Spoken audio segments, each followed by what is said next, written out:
Are the Kansas City Chiefs still weighing the option of signing J.K. Dobbins? Well, that's actually a pretty real possibility. We're going to talk about what would need to happen for this signing to come to actually fruition. We'll have that all on today's show here on the Chiefs Report by Chat Sports. I'm your host, Jace Andrews. We do appreciate you joining us today. And obviously, this would have been an obvious yes for J.K. Dobbins to join the Kansas City Chiefs. He had visited them. It seems like everything was going well. Until something happened. And in fact, it happened the day that J.K. Dobbins visited with the Kansas City Chiefs.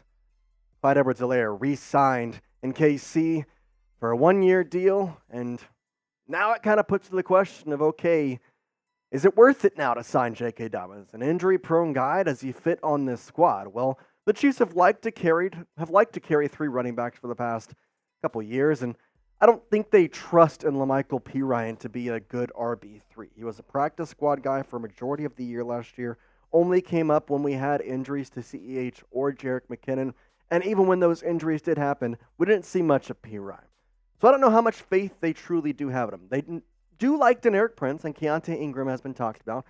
Louis Rees-Zammit, I think, is going to be more of a kick return role than a running back. And so how do they feel about getting a third one? Well, how do you feel about getting a third one? Would you like the Chiefs to sign J.K. Dobbins? Let me know down in the comment section down below. Pretty easy with this one. Y for yes if you want to sign him. In for no. Let me know what you're thinking down in the comments. J.K.'s been good when he's on the field.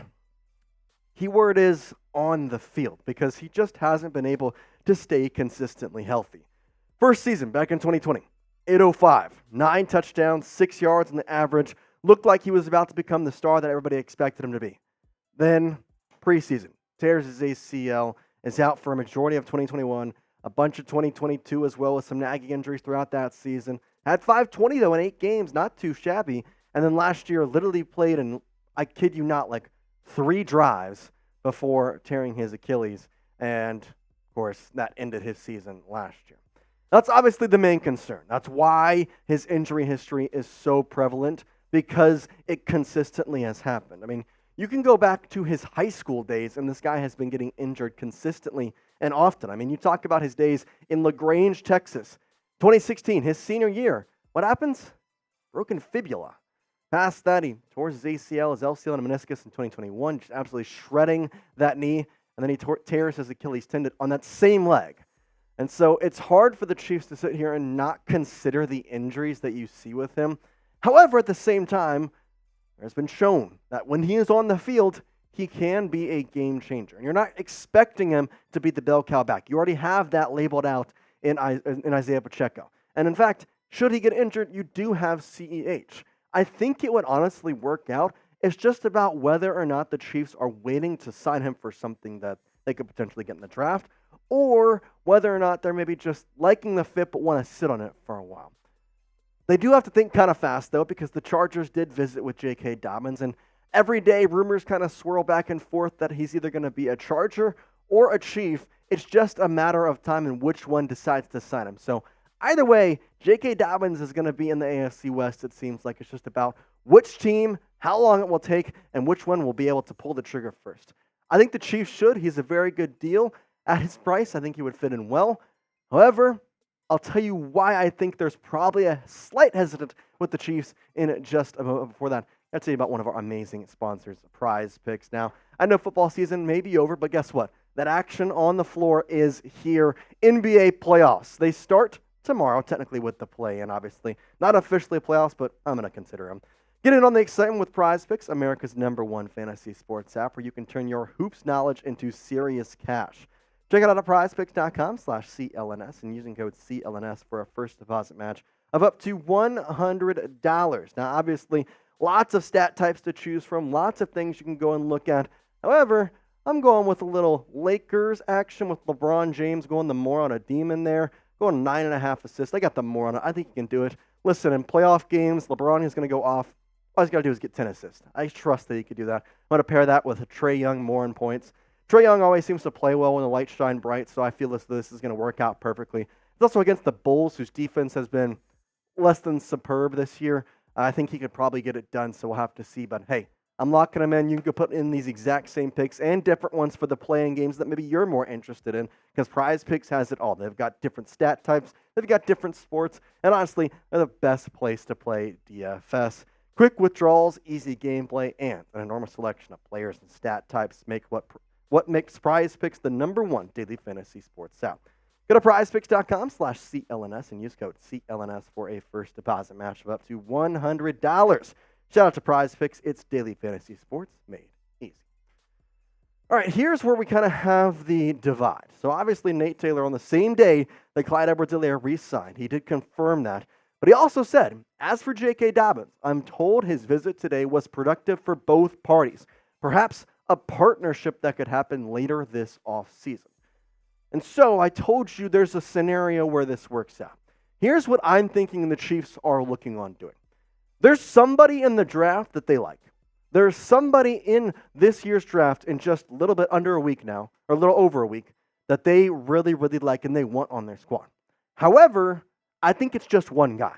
And if that one guy is not there, they will sign J.K. Dobbins in May, early May, after the fact of the draft and UDFAs and all that stuff settles out.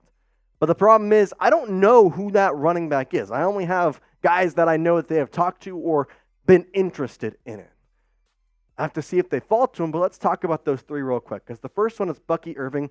He's the one that makes the most sense and the one that the Chiefs have had the most communication with.